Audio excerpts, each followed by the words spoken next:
Hello friend, आप सभी का आपके अपने YouTube channel super study for में वेलकम है। जैसा कि दोस्तों आज मैं एक नए टॉपिक के साथ आया हूँ, इसरो टेक्नीशियन बी। ठीक है, ISRO technician B electronic mechanics का प्रीवियस ईयर का सालों पेपर लेके। ठीक है, तो काफ़ी लोगों की डिमांड थी सर कि इसरो का प्रीवियस ईयर का पेपर को सॉल्व करा दिया जाए। दोस्तों इसी क्रम में आज मैं स्टार्ट किया हूँ। तो ऐसे बारी बारी जितने भी अभी तक इलेक्ट्रॉनिक मैकेनिक्स के पेपर हुए हैं सारे पेपर हम क्रम से सॉल्व कराएंगे। ठीक है, तो आज दोस्तों मैं 2016 का पेपर लिया हूँ। ठीक है, जो कि है इसरो बेंगलोर का है, इसरो सैटेलाइट सेंटर बेंगलोर का। ठीक है, इसरो सैटेलाइट सेंटर बेंगलोर का ये पेपर है इलेक्ट्रॉनिक मैकेनिक्स का, जो कि 20/11/2016 को हुआ था। ठीक है, संडे के डेट में। ये टेक्नीशियन बी का है इलेक्ट्रॉनिक मैकेनिक्स का। ठीक है, तो इसी पेपर को हम सॉल्व कराएंगे। इसमें टोटल 60 क्वेश्चन है, तो इसको मैं 2 पार्ट में लेके आऊँगा। आज में 30 पार्ट कराएंगे, 30 क्वेश्चन कराएंगे। इसके बाद जो 30 क्वेश्चन बचेगा उसको हम सेकंड पार्ट में लेके आएंगे। ठीक है दोस्तों, जैसे कि आप सबके रिक्वेस्ट के अकॉर्डिंग मैं प्रीवियस ईयर का साल पेपर लेके आया हूँ, तो आप सबका भी एक कर्तव्य बनता है कि इस वीडियो को ज़्यादा से ज़्यादा शेयर करें। ठीक है, जितना से ज़्यादा आप शेयर कर सको इस वीडियो को शेयर करो। ठीक है, इसके अलावा दोस्तों हम आपको बहुत अच्छी तरह से एक एक क्वेश्चन की एनालिसिस करके अच्छे से समझाएंगे। ठीक है, सारे क्वेश्चन आपको आसानी से समझ में आ जाएंगे। ठीक है, तो ज़्यादा टाइम न लेते हुए डायरेक्ट आते हैं क्वेश्चन पे। इसके पहले यदि हमारे यूट्यूब चैनल पर आज कोई नया विजिट कर रहा है तो हमारे यूट्यूब चैनल को सब्सक्राइब करें, वीडियो को लाइक करें, ज़्यादा से ज़्यादा शेयर करें। ठीक है, तो ये दोस्तों देखते हैं आज का पहला क्वेश्चन क्या है। तो आज का पहला क्वेश्चन देखते हैं। ठीक है, तो आज का हमारा पहला क्वेश्चन है फ्लेमिंग के बाएं हाथ का नियम। ठीक है, फ्लेमिंग के बाएं हाथ का नियम डॉट डॉट पर लागू होता है।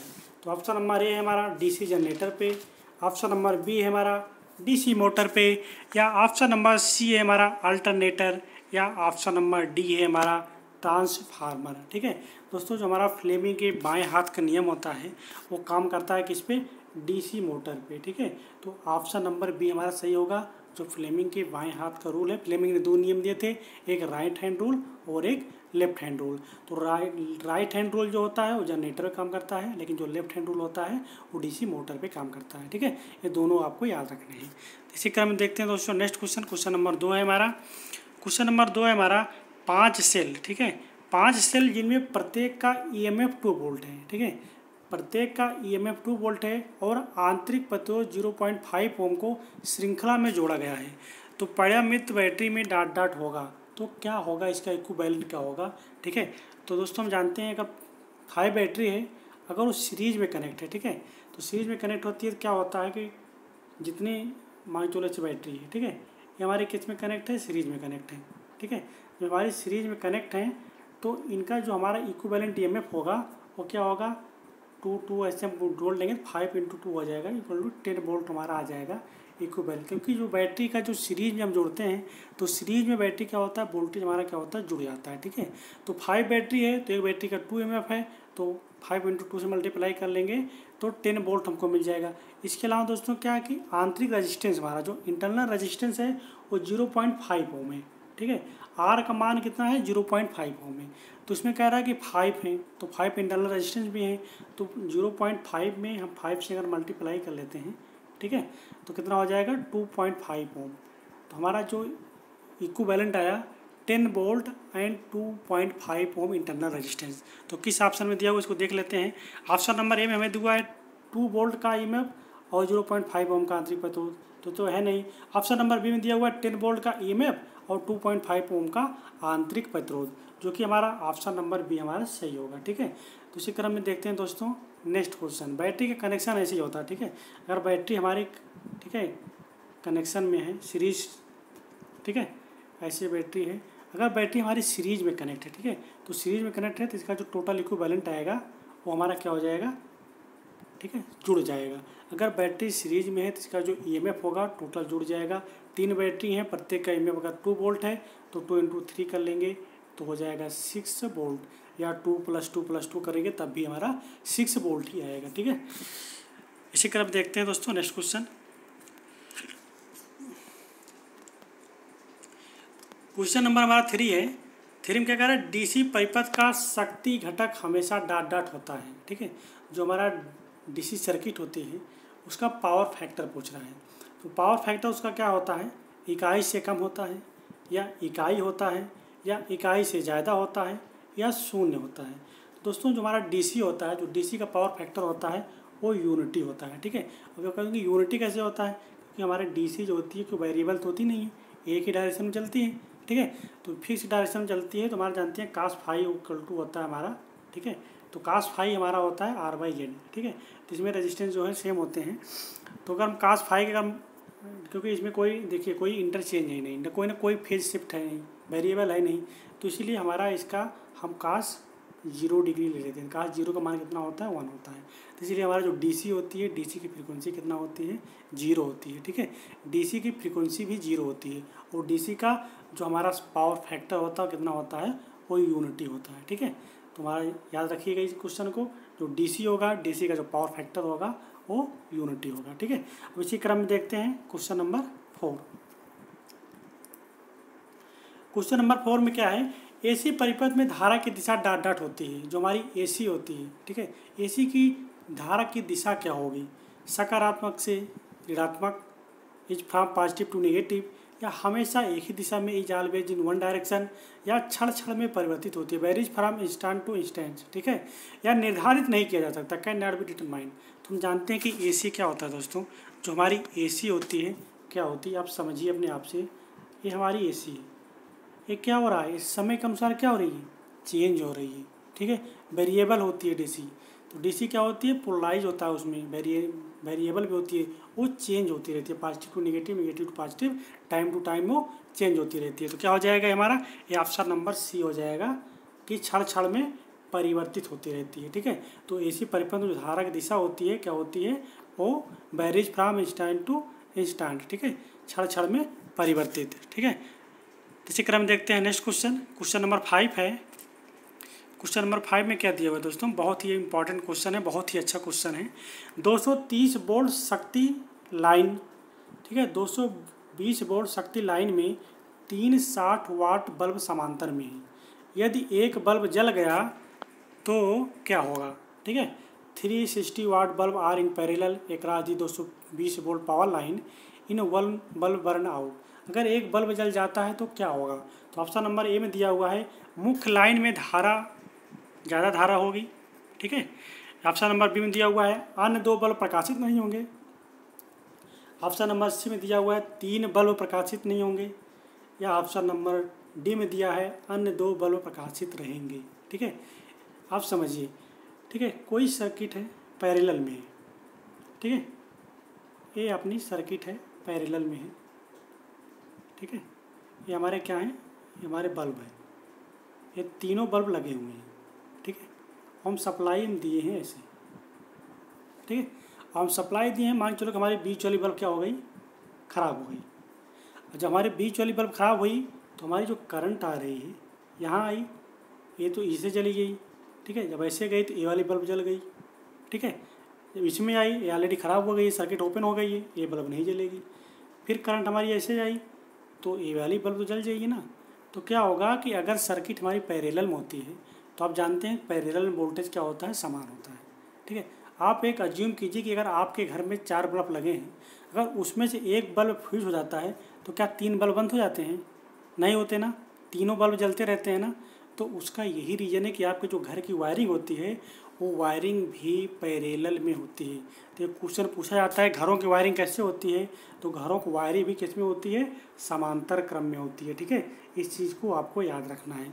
तो जब आपके घर के 3 बल्ब जलते हैं, एक बल्ब फ्यूज होने के बाद भी, तो उसी क्रम में अगर इसमें 3 बल्ब समांतर क्रम में लगे हुए हैं, एक बल्ब अगर फ्यूज भी हो जाती है तो तब भी 2 बल्ब हमारे जलेंगे। तो हम आशा करते हैं कि आपको ये क्वेश्चन बहुत अच्छे से समझ में आया होगा, आगे आप कभी गलती नहीं करेंगे। तो इसका आंसर क्या हो जाएगा, इसका आंसर हो जाएगा ऑप्शन नंबर डी, ठीक है। अब इसी क्रम में देखते हैं नेक्स्ट क्वेश्चन।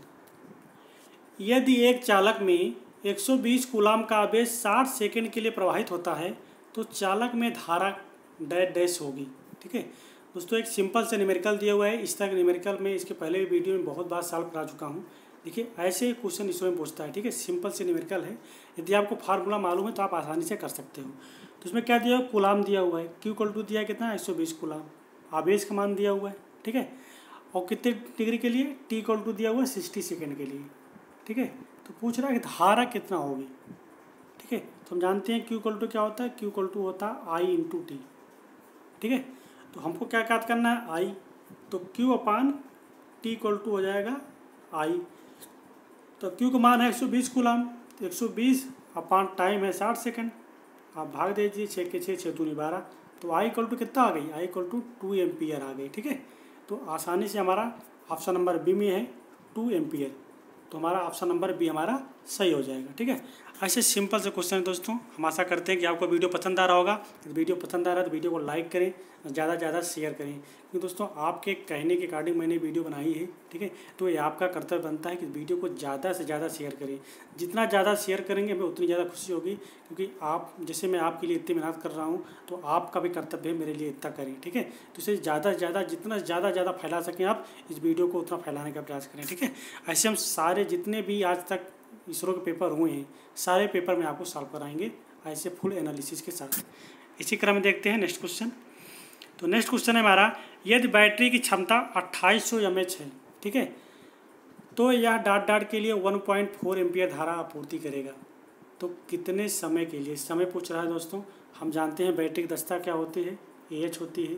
तो AH इक्वल टू में कितना दिया हुआ है, 2800 मिली एम्पियर आवर। ठीक है, तो AH ये हमको दिया हुआ है 1.4, एच हमको ज्ञात करना है 2800 मिली को लिख सकते हैं हम 10⁻³ ठीक है, तो 10⁻³ अगर हम -3 हटाएंगे तो 2.8 हो जाएगा। तो 1.4 इंटू एच इक्वल टू 2.8। अब पॉइंट से पॉइंट कट गया, ठीक है, पॉइंट से पॉइंट कट गया तो 14 से हम भाग देते हैं, 14 दूना 28। तो एच इक्वल टू हमारा कितना आ गया, 2 आवर। लेकिन यहाँ आंसर दिया हुआ है मिनट में, तो ये हम जानते हैं कि 1 आवर में 60 मिनट होता है, तो 2 आवर में कितना हो जाएगा, 120 मिनट। ठीक है, तो ऑप्शन नंबर सी हमारा सही हो जाएगा, 120 मिनट। तो ऑप्शन नंबर सी हमारा सही हो जाएगा। ठीक है, तो बैटरी की दक्षता जो बहुत बार पूछता है कि बैटरी की रेटिंग क्या होती है, तो बैटरी रेटिंग जो होती है वो AH होती है। ठीक है, एम्पियर आवर। तो इसी पे न्यूमेरिकल दिया हुआ था, तो आप आसानी से लगा सकते थे। इसी क्रम में देखते हैं नेक्स्ट क्वेश्चन। नेक्स्ट क्वेश्चन हमारा, प्रतिशत बोल्टता नियमन इंटू 100 क्या होती है हमारी वोल्टेज रेगुलेशन। ठीक है, वोल्टेज रेगुलेशन पूछ रहा है, वो भी परसेंटेज में। ठीक है, तो ऑप्शन में दिया हुआ है no load voltage minus full load voltage upon full load voltage. Option number B में दिया हुआ है no load voltage minus full load voltage upon no load voltage. Option number C में दिया हुआ है full load voltage upon no load voltage, या option number D में दिया हुआ है no load voltage upon full load voltage. तो खुद दोस्तों जो हमारा ये वोल्टेज रेगुलेशन का फार्मूला होता है वो होता है no load voltage minus full load voltage upon no load voltage. एक फार्मूला तो होता है, ठीक है, एक दूसरा फार्मूला भी होता है। ठीक है, दूसरा फार्मूला हमारा क्या होता है, ठीक है, ये no load voltage minus full load voltage upon full load voltage. ठीक है, तो इसमें हमारा दोनों ऑप्शन दिया हुआ है, तो इस ऑप्शन को हम बोल देंगे हमारा ए भी सही है और बी भी सही है। कोई भी ऑप्शन आप मारते हैं तो आपका दोनों ऑप्शन में किसी न किसी, अगर ऑप्शन ए और बी आप दोनों मार रहे हैं तो आपका आंसर सही था, आपका आंसर गलत नहीं था। तो इसमें 2 ऑप्शन दिया हुआ था। ठीक है, तो दोनों ऑप्शन इसमें सही होगा। इसी क्रम में देखते हैं नेक्स्ट क्वेश्चन। नेक्स्ट क्वेश्चन है क्वेश्चन नंबर 9, अधिकतम शक्ति स्थानांतरित तब होता है जब, मैक्सिमम पावर की बात कर रहा है, मैक्सिमम पावर कब ट्रांसफ़र होती है। तो ऑप्शन नंबर ए में है लोड प्रतिबाधा ग्रेटर देन स्रोत प्रतिबाधा, या ऑप्शन नंबर बी में है लोड प्रतिबाधा लेस देन सोर्स रेजिस्टेंस या सोर्स इम्पीडेंस। ठीक है, ऑप्शन नंबर सी में है load impedance equal to source impedance, या ऑप्शन नंबर डी में है लोड इम्पीडेंस इक्वल टू 0। दोस्तों ये मैक्सिमम पावर ट्रांसफर थ्योरम का नियम है। ठीक है, यदि हमको मैक्सिमम पावर लेनी है तो उसमें क्या होता है, source resistance equal to load resistance. एक क्वेश्चन बहुत बार पूछा जाता है, इसके पहले भी हमने जो वीडियो कराई है उसमें भी हमने सारे क्वेश्चन बताए हुए हैं आपको, तो वही क्वेश्चन देखिए इसरो में पूछा हुआ है। ठीक है, तो अगर हम मैक्सिमम पावर ट्रांसफर थ्योरम की बात करते हैं तो उसमें जो लोड रेजिस्टेंस होता है वो सोर्स रेजिस्टेंस के इक्वल होता है, तभी हमको मैक्सिमम पावर मिलती है। ठीक है, तो ऑप्शन नंबर हमारा सी सही हो जाएगा। ठीक है, ऑप्शन नंबर सी हमारा सही हो जाएगा। इसी क्रम में देखते हैं नेक्स्ट क्वेश्चन। नेक्स्ट क्वेश्चन है क्वेश्चन नंबर 10, स्टेप अप और स्टेप डाउन ट्रांसफार्मर में विद्युत शक्ति में परिवर्तन के बिना एक परिपथ से दूसरे परिपथ में स्थानांतरित होती है। ऐसा क्या होता है दोस्तों, अगर हम वोल्टेज को स्टेप अप से स्टेप डाउन करते हैं तो उसमें वो चीज़ चेंज नहीं होती है। तो ऑप्शन नंबर ए में दिया हुआ है वोल्टेज, ऑप्शन नंबर बी में दिया हुआ है धारा, ऑप्शन नंबर सी में दिया हुआ है फ्रीक्वेंसी, या ऑप्शन नंबर डी में दिया हुआ है कैपेसिटेंस या धारिता। तो हम जानते हैं दोस्तों हमारी जो फ्रीक्वेंसी होती है वो चेंज नहीं होती है, ठीक है। तो ऑप्शन नंबर सी हो जाएगा हमारा आवृत्ति।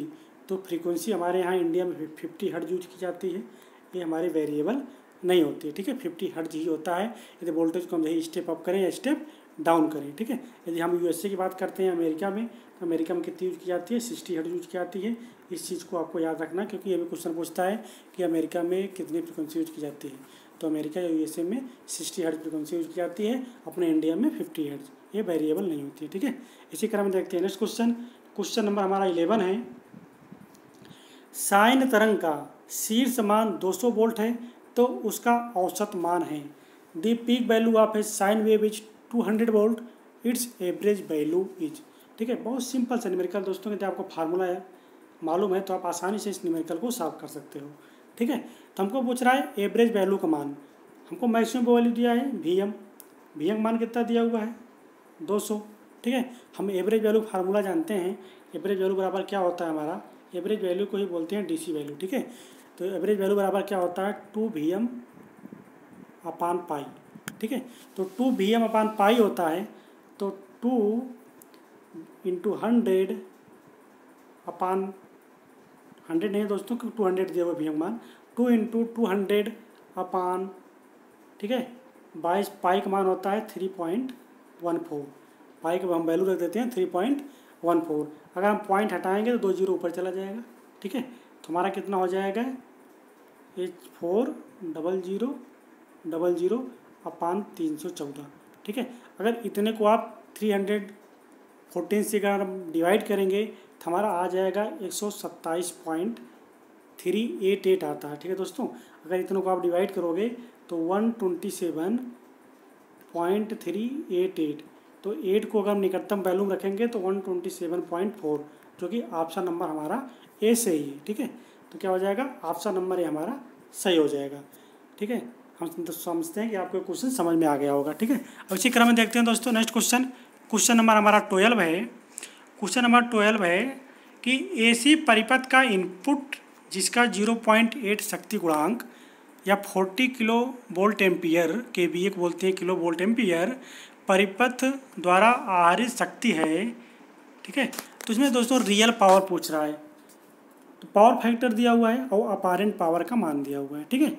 तो उसका पावर फैक्टर फार्मूला होता है, यदि आपको फार्मूला देखो तो सारे न्यूमेरिकल इसमें फार्मूले बेस पे हैं। यदि आपको फार्मूले याद है ना तो सारे न्यूमेरिकल आप आसानी से कर सकते हो। तो पावर फैक्टर का फार्मूला होता है cos फाई इक्वल टू, क्योंकि पावर फैक्टर को हम cos फाई से पचासी करते हैं, या पावर फैक्टर लिख लो वैसे ही, ठीक है। तो पावर फैक्टर इक्वल टू होता है रियल पावर। रियल पावर हमारी किस में होती है, किलोवाट में होती है, ठीक है। किलोवाट अपान अपारेंट पावर, ठीक है। अपारेंट पावर क्या होती है, इसे बोलते हैं आभासी शक्ति, रियल बोलते हैं वास्तविक शक्ति, इसी होती है KVA में, ठीक है। तो हमारा cos फाई मान दिया हुआ है 0.8 और अपारेंट पावर मान दिया हुआ है 40 KVA, ठीक है। तो इसको हम सॉल्व करते हैं तो 0.8 इक्वल टू हमको रियल पावर यहाँ ज्ञात करना है, ठीक है, अपान 40 किलोवाट KVA, ठीक है। तो इसको अगर मल्टीप्लाई करेंगे 0.8 × 40 इक्वल टू किलोवाट में पावर निकालनी है रियल पावर, तो 8 चौक 32 32 किलोवाट हो जाएगा हमारा रियल पावर, ठीक है। तो हमारी जो पावर ज्ञात करनी है तो कितनी पावर होगी इसमें 32 किलोवाट। तो ऑप्शन नंबर सी हमारा सही हो जाएगा, ठीक है। देखिए 32 किलोवाट दिया हुआ है, तो ऑप्शन नंबर सी हमारा सही है। इसी क्रम देखते हैं दोस्तों नेक्स्ट क्वेश्चन। क्वेश्चन नंबर 13 है, विंडोज एक डॉट है, ठीक है। विंडोज क्या होता है, दोस्तों आपने सुना होगा विंडोज 8, विंडोज 7, विंडोज NT, ये सब क्या होते हैं, कंप्यूटर क्वेश्चन है। तो क्या होते हैं हमारे, ऑप्शन नंबर ए में प्रोग्रामिंग भाषा होती है, नहीं होता है, गलत है। ऑप्शन नंबर बी में दिया हुआ डाटाबेस होता है, भी गलत है। ऑप्शन नंबर सी में दिया हुआ ऑपरेटिंग प्रणाली यानी ऑपरेटिंग सिस्टम, यही हमारा सही है, ठीक है। तो ऑप्शन नंबर सी होगा, क्योंकि क्या होता है विंडोज जो होता है वो एक ऑपरेटिंग सिस्टम होता है। जी हमारा विंडोज 10 चल रहा है प्रेजेंट टाइम में, विंडोज 10 हो गया, विंडोज 7 हो गया, या विंडोज 8 हो गया, या विंडोज NT हो गया, विंडोज XT हो गया, ये सब क्या है, एज एक ऑपरेटिंग सिस्टम है, ठीक है। इसी क्रम देखते हैं नेक्स्ट क्वेश्चन। Question number 14।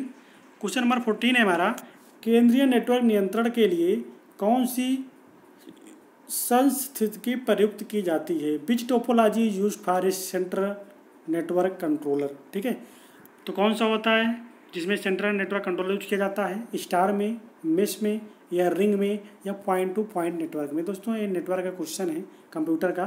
ठीक है, ये टोपोलॉजी से आता है। तो हमारा जो स्टार टोपोलॉजी होती है, स्टार टोपोलॉजी में ही कि सेंट्रल नेटवर्क का प्रयोग किया जाता है। ठीक है, सेंट्रल नेटवर्क कंट्रोलर का हम प्रयोग करते हैं स्टार टोपोलॉजी में।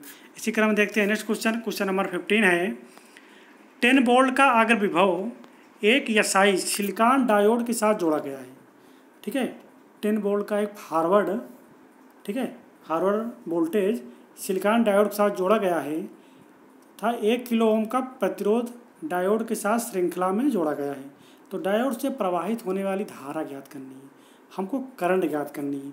ठीक है, एक ऐसा डायोड है, ठीक है, इसका रेजिस्टेंस लगा हुआ है, डायोड हमारा सिलिकॉन का है। ठीक है, 10 वोल्ट के साथ जुड़ा हुआ है। इसमें पूछ रहा है कि करंट कितना प्रवाहित होगी। ठीक है, करंट पूछ रहा है। तो सिलिकॉन का हम जानते हैं, सिलिकॉन का ब्रेकडाउन वोल्टेज कितना होता है? 0.7।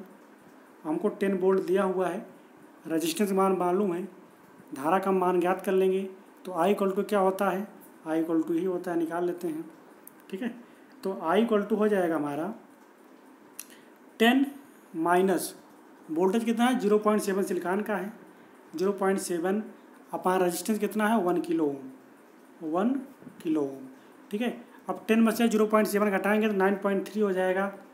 1 किलो ओम में है तो ऊपर चला जाएगा तो मिली एम्पियर में हो जाएगा। ठीक है, 9.3 मिली एम्पियर। तो ऑप्शन नंबर बी हमारा सही हो जाएगा। कौन सा ऑप्शन सही होगा? Option number B. ठीक है दोस्तों, बहुत ही सिंपल न्यूमेरिकल हैं।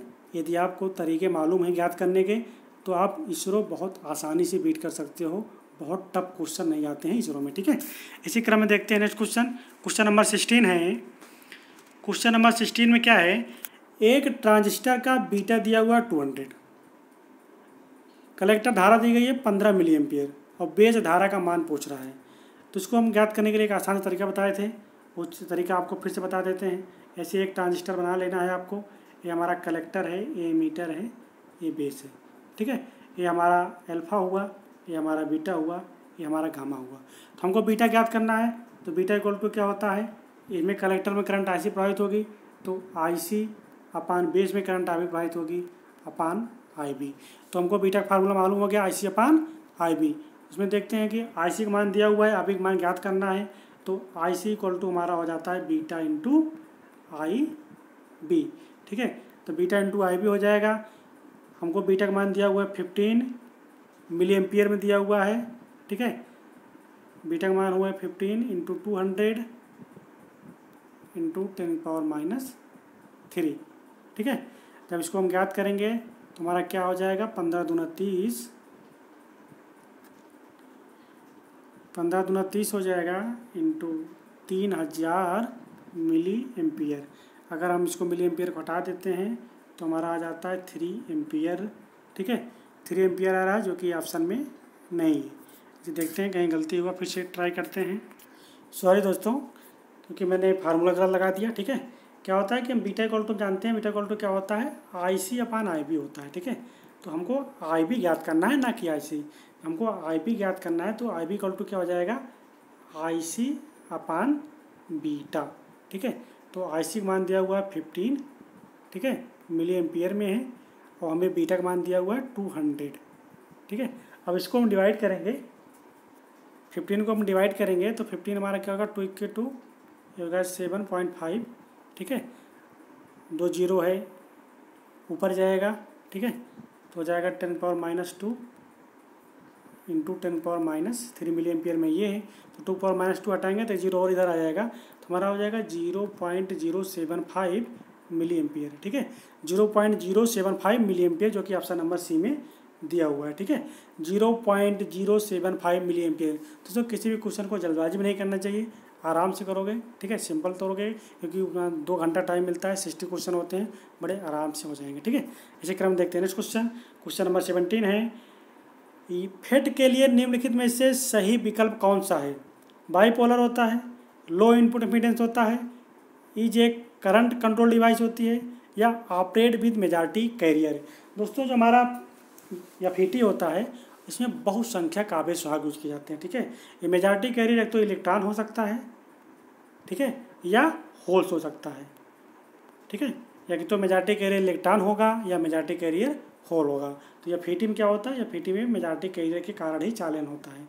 तो आप क्या हो जाएगा, ऑप्शन नंबर डी हमारा सही हो जाएगा, ठीक है, ऑप्शन नंबर डी हमारा सही हो जाएगा। इसी क्रम देखते हैं नेक्स्ट क्वेश्चन, क्वेश्चन नंबर 18 है, क्लास बी पुष्पुल प्रवर्धक की दक्षता होती है, कितनी होती है, 90 से 95% के बीच में होती है, या ऑप्शन नंबर बी में दिया हुआ है 95 से 100 के बीच में होती है, या सी में दिया हुआ है 60 से 65% के बीच में होती है, या ऑप्शन नंबर डी में दिया हुआ है 75 से 80% के बीच में होती है। तो मैंने बताया दोस्तों क्लास बी पुष्पुल एम्पलीफायर की दक्षता कितनी होती है, 78.5%। तो किस रेंज में आ रहा है, ये ऑप्शन नंबर डी में आ रहा है, ठीक है, 75 से 80%। इसी क्रम देखते हैं नेक्स्ट क्वेश्चन, क्वेश्चन नंबर 19 है, आप जो बोल्टता संवाहक है कि बोल्टता लब्धि होती है, वोल्टेज संवाहक मतलब हो रहा है वोल्टेज फॉलोवर, ठीक है। तो ये जो एक आप एम्प होता है, जो वोल्टेज फॉलोवर होता है, वो क्या करता है कि जो इनपुट वोल्टेज देते हैं वही आउटपुट वोल्टेज को फॉलो करता है। तो इसका वोल्टेज गेन पूछ रहा है, तो हम वोल्टेज गेन का फार्मूला जानते हैं, इक्वल टू क्या होता है, output voltage upon input voltage. लेकिन इसमें क्या होता है, दोनों सेम होते हैं, output voltage equal to input voltage होता है वोल्टेज फॉलोवर में। तो अगर आउटपुट अपान आउटपुट रख देंगे तो हमारा क्या हो जाएगा 1। तो इसका गेन कितना होता है, इसका गेन क्या होता है, यूनिटी होता है। तो ऑप्शन नंबर सी हमारा सही हो जाएगा, ठीक है। इसका गेन कितना होता है, यूनिटी होता है वोल्टेज फॉलोवर का, ठीक है। दोस्तों हमें पूछता है कि कैसा कौन सा एम्पलीफायर है जो इनपुट वोल्टेज को फॉलो करता है आउटपुट में, तो हमारा कौन सा होता है, वोल्टेज फॉलोअर होता है। तो इस चीज़ को भी आपको याद रखना है, ठीक है, कभी कभी क्वेश्चन ऐसे भी पूछ लेता है।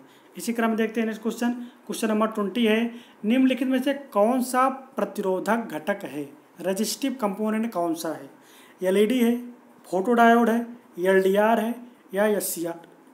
तो दोस्तों जो LDR होता है उसको बोलते हैं लाइट डिपेंडेंट रजिस्टर, LDR को हम बोलते हैं लाइट डिपेंडेंट रजिस्टर। तो ऑप्शन नंबर सी है, यही हमारा क्या है, रजिस्टिव कंपोनेंट है, ठीक है, क्या है, रजिस्टिव कंपोनेंट है हमारा LDR, लाइट डिपेंडेंट रजिस्टर। कभी कभी इसका फुल फॉर्म भी पूछ लेता है, ठीक है। इसी क्रम में देखते हैं क्वेश्चन नंबर 21, क्वेश्चन नंबर 21 है, जब डायोड अग्र बायस है, जब डायोड हमारा फॉरवर्ड बायस है तो डॉट के समान होता है, क्या होगा, जब डायोड हमारा फॉरवर्ड बायस में होगा तब। दोस्तों इसके पहले बताया हूँ, डायोड हमारा अगर फॉरवर्ड बायस में है, तो फॉरवर्ड बायस में क्या है, as a switch short circuit है। जब शॉर्ट सर्किट होती है क्या होता है, वह एज ए ऑन स्विच की तरह कार्य करता है। कैसे काम करता है, ऑन स्विच की तरह, ठीक है। तो ऑप्शन नंबर हमारा बी सही हो जाएगा, ठीक है। जब डायोड फॉरवर्ड बायस में होगा तो वह एक ऑन स्विच की तरह कार्य करेगा। जब ऑन स्विच की तरह कार्य करेगा तो फॉरवर्ड बायस में होगा, जब फॉरवर्ड बायस में होगा तो उसका रेजिस्टेंस क्या होगा, 0 होगा आइडियल केस में, और प्रैक्टिकली क्या होगा, लो होगा, बहुत कम, ठीक है। इसी क्रम देखते हैं नेक्स्ट क्वेश्चन, क्वेश्चन नंबर 22 है हमारा, IC 555 है, टाइमर IC होती है दोस्तों, बहुत इंपॉर्टेंट IC है, ठीक है। इसके बारे में हर एग्जाम में 1-2 क्वेश्चन टाइमर IC से बनता है, ठीक है। कह रहा है कि टाइमर IC 555 डॉट के लिए उपयुक्त होता है, किसके लिए हम प्रयोग करते हैं टाइमर IC 555 का। तो ऑप्शन नंबर है वोल्टेज रेगुलेटर के लिए, रेगुलेटिंग वोल्टेज के लिए, ठीक है, या प्रोवाइडिंग एम्पलीफिकेशन, प्रवर्धक उपलब्ध कराना, या फिल्टरिंग के लिए, या मेकिंग ऑक्सीलेटर, या दोलित के लिए, ठीक है। तो क्या करते हैं, IC 555 का प्रयोग हम ऑप्शन नंबर डी में करते हैं, क्या, मेकिंग ऑक्सीलेटर, ऑक्सीलेटर बनाने के लिए हम टाइमर IC 555 का प्रयोग करते हैं, ठीक है। इसी क्रम देखते हैं दोस्तों, ये 8 पिन की IC होती है, ठीक है। कितने पिन की IC होती है, 8 पिन की IC होती है। इसमें 3 पिन जो होती है हमारी आउटपुट के लिए होती है, ठीक है। 7 पिन हमारी होती है कंट्रोल के लिए होती है, 8 पिन हमारी सप्लाई के लिए होती है। ये जो पिन होते हैं ना, पिन का कॉन्फ़िगरेशन, इनके पिनों के बारे में पूछता है, ठीक है। तो जितनी 8 पिन है, 8 पिनों को आपको याद रखना है टाइमर IC के बारे में, ठीक है। इसी क्रम देखते हैं दोस्तों नेक्स्ट क्वेश्चन, क्वेश्चन नंबर 23 है, वोल्टता नियंत्रक के लिए उपयुक्त है, the device use for voltage regulator is. दोस्तों इस क्वेश्चन को लगभग हम हर वीडियो में लेके आते हैं। क्यों ले आते हैं, क्योंकि ये क्वेश्चन ऐसा है, ये बहुत ही इंपॉर्टेंट क्वेश्चन है, ये हर एग्जाम में आता है। देखो यहाँ भी पूछा गया है, ये इसरो में पूछा गया है, ठीक है। कह रहा है कि वोल्टता नियंत्रक के लिए उपयुक्त युक्ति है, the device use for voltage regulator is Schottky diode, zener diode, varactor diode, या टनल डायोड।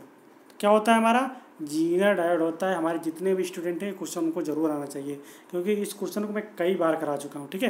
क्या होता है, जीना डायोड होता है। जो जीना डायोड होता है, जीना डायोड का हम वोल्टेज रेगुलेटर में प्रयोग करते हैं, ठीक है। इसी क्रम में दोस्तों देखते हैं नेक्स्ट क्वेश्चन, क्वेश्चन नंबर 24 है, एक संधारित्र और कुंडली समांतर में है तो उसे कहते हैं डॉट डॉट क्या कहते हैं, जब एक कुंडली पैरेलल में हो और रेजिस्टेंस जो है, ठीक है, पैरेलल में हो तो क्या कहते हैं, उससे हम ट्यून्ड सर्किट बोलते हैं। क्या बोलते हैं, ट्यून्ड सर्किट। तो ऑप्शन नंबर ये हमारा सही होगा। ये ट्यून्ड सर्किट का हम प्रयोग कहाँ करते हैं, ट्यून्ड सर्किट का प्रयोग हम ऑक्सीलेटर में करते हैं, ठीक है। कहाँ करते हैं, हम ऑक्सीलेटर में करते हैं। जब ऑक्सीलेटर हम पढ़ाएंगे, ऑक्सीलेटर हमारे 6 प्रकार के होते हैं, ठीक है। तो जब 6 प्रकार के ऑक्सीलेटर पढ़ाएंगे तो वहीं पर हम यूज करते हैं ट्यून्ड सर्किट का, ठीक है। जब थ्योरी की क्लास पढ़ाएंगे तो बहुत अच्छे से समझा देंगे आपको, एक एक क्वेश्चन कभी भूलेगा नहीं। इसी क्रम देखते हैं नेक्स्ट क्वेश्चन, क्वेश्चन नंबर 25 है, प्रकाश डॉट डॉट द्वारा प्रकाशिक तंतु के साथ चलता है। जो हमारा प्रकाश होता है वो किसके द्वारा चलता है, ठीक है, अपवर्तन के कारण या परावर्तन के कारण या स्कैटरिंग या प्रकीर्णन के कारण या टोटल इंटरनल रिफ्लेक्शन, ठीक है, किसके कारण, कुल आंतरिक परावर्तन के कारण हमारा प्रकाश द्वारा प्रकाशित तंतु के साथ चलता है, कुल आंतरिक परावर्तन। ऑप्शन नंबर डी हमारा सही हो जाएगा, ठीक है। तो इसी क्रम में देखते हैं दोस्तों नेक्स्ट क्वेश्चन, क्वेश्चन नंबर 26 है। 26 में क्या है, पीसीएम। पीसीएम का अर्थ है, ये दोस्तों कम्युनिकेशन क्वेश्चन है, ठीक है। पीसीएम का फुल फॉर्म पूछ रहा है। PCM stand for pulse carrier modulation, primary code modulation या पल्स कोड मॉड्यूलेशन या प्राइमरी चैनल मॉड्यूलेशन। तो क्या होता है हमारा, पीसीएम का फुल फॉर्म होता है पल्स कोड मॉड्यूलेशन। तो पीसीएम हमारा क्या है, एक डिजिटल मॉड्यूलेशन टेक्निक है। क्या है, ये डिजिटल मॉड्यूलेशन टेक्निक है। पूछता भी है इसमें से कौन सा डिजिटल मॉड्यूलेशन है, ठीक है। सबसे अधिक नॉइज किसमें होती है, पीसीएम में ही होती है, नॉइज रेजिस्ट होती है, ठीक है, पीसीएम में। तो इस चीज़ को आपको याद रखना है। डिजिटल मॉड्यूलेशन के लिए कौन सा यूज किया जाता है, पीसीएम। पल्स कोड मॉड्यूलेशन क्या है, डिजिटल मॉड्यूलेशन टेक्निक भी होती है, ठीक है। ये हमारा कम्युनिकेशन का क्वेश्चन था, सिंपल सा क्वेश्चन था, ठीक है। इसी क्रम देखते हैं नेक्स्ट क्वेश्चन, क्वेश्चन नंबर हमारा 27 है, बूलियन बीजगणित में a plus B bar equal क्या होता है, ठीक है। हमारी जो बूलियन बीजगणित है, बूलियन बीजगणित में a plus B bar equal to क्या होता है। तो हमारा क्या होता है, a bar dot B bar. a dot B bar किस में है, ऑप्शन नंबर बी में दिया हुआ है। दोस्तों ये डी मॉर्गन थ्योरम का रूल है, ठीक है। डी मॉर्गन थ्योरम ने दो रूल दिए थे बूलियन अलजेब्रा के, ठीक है। एक होता है एंड रूल, एक होता है आर रूल। तो एंड रूल में तो हमारा ये था, एंड रूल क्या होता है, एंड रूल ये था। इसके अलावा अगर हम आर रूल की बात करते हैं तो आर रूल में क्या होता है, वो दोस्तों ये हमारा आर रूल था और ये हमारा क्या होता है, एंड रूल होता है। तो एंड रूल में क्या होता है, ये प्रत्येक का बार कर देते हैं और एंड को क्या कर देते हैं, आर कर देते हैं। ये होता है हमारा डी मॉर्गन थ्योरम का सेकंड रूल। तो इस रूल को आपको भी याद रखना है, ठीक है। सिंपल से क्वेश्चन पूछे गए हैं। इसी क्रम दोस्तों देखते हैं क्वेश्चन नंबर 28 है, बाइनरी नंबर दिया हुआ है 10111 का दशमलव मान क्या होगा। डेसिमल में मान पूछा है, कुछ नहीं करना है, इसको मैं सुबह ही बता चुका हूँ, बहुत सिंपल सा है, ऐसे आपको रखना है, ठीक है। जितने 1 होते हैं उनको ऐड कर लेना है, बाकी सबको छोड़ देना है। तो 16 4 20 2 22 1 23 23, ऑप्शन नंबर सी सही है। ओनली सेकंडों का सवाल था, ठीक है। तो आप ऐसे आप आसानी से कर सकते हो। तो इसमें क्या करना था, कुछ नहीं करना था, जितने 1 हैं उनको ऐड कर लेना था, जो 0 था उसको छोड़ देना चाहिए था। 16 4 2 1, तो 16 4 20 2 22 1 23, ओनली 23, ऑप्शन नंबर सी, ठीक है। इसी क्रम देखते हैं दोस्तों क्वेश्चन नंबर 29, ठीक है। दोस्तों जब वीडियो पसंद आ रहा है तो वीडियो को लाइक करें, शेयर करें और चैनल को सब्सक्राइब जरूर करें, ठीक है।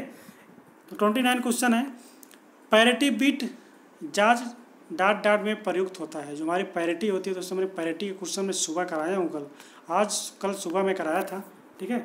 सुबह मैंने क्या कराया था कि पैरिटी बिट किस लिए प्रयोग करते हैं, 1 बिट त्रुटि को पता लगाने के लिए, या 1 बिट त्रुटि को सुधारने के लिए, व 1 बिट त्रुटि पता लगाने और सुधारने के लिए, या 2 बिट त्रुटि सुधारने के लिए। तो हम जो पैरिटी होती है, पैरिटी बिट 1 बिट एरर के लिए प्रयोग करते हैं, ठीक है। तो ऑप्शन नंबर ये हमारा सही हो जाएगा, 1 bit error, detect 1 bit error, ठीक है। ऑप्शन नंबर ये हमारा सही हो जाएगा। पैरिटी इसके लिए, और हमिंग कोड जो होता है दोस्तों, हमिंग कोड हमारा पैरिटी और एरर और करेक्शन दोनों के लिए प्रयोग किया जाता है, ठीक है। तो लास्ट क्वेश्चन है दोस्तों, आज का लास्ट क्वेश्चन है क्वेश्चन नंबर 30। इसमें कह रहा है मल्टीप्लेक्सर 16:1 के लिए आवश्यक नियंत्रण लाइन की संख्या बताइए। ठीक है, कंट्रोल लाइन पूछ रहा है 16:1।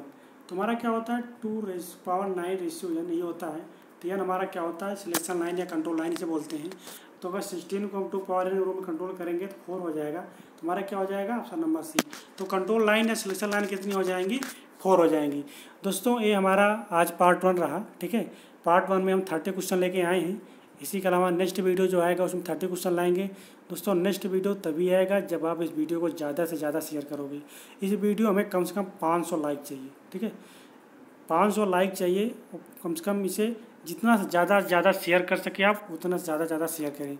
इसी क्रम में दोस्तों अगर आप इस वीडियो को शेयर करते रहेंगे तो हम इसरो के जितने पेपर हुए हैं, जितनी ब्रांच के पेपर हैं, ठीक है, चाहे अहमदाबाद इसरो हो, चाहे बेंगलोर इसरो हो, ठीक है, चाहे तिरुवनंतपुरम हो, कहीं का भी इसरो का होगा, जितने इसरो पेपर हैं इलेक्ट्रॉनिक मैकेनिक्स के सारे पेपर हम आपको सॉल्व कराएंगे। लेकिन ये आपकी भी जिम्मेदारी बनती है कि इस वीडियो को ज़्यादा से ज़्यादा शेयर करें, क्योंकि आप सब काफ़ी दिन से कह रहे हो सर कि इसरो का पेपर सॉल्व कराएं, इसरो का पेपर सॉल्व कराएं। दोस्तों बहुत मेहनत लगती है किसी क्वेश्चन को कराने में। जैसे हम मेहनत करके आपके लिए ला रहे हैं वैसे आपका भी फर्ज बनता है इस वीडियो को ज़्यादा से ज़्यादा शेयर करने का।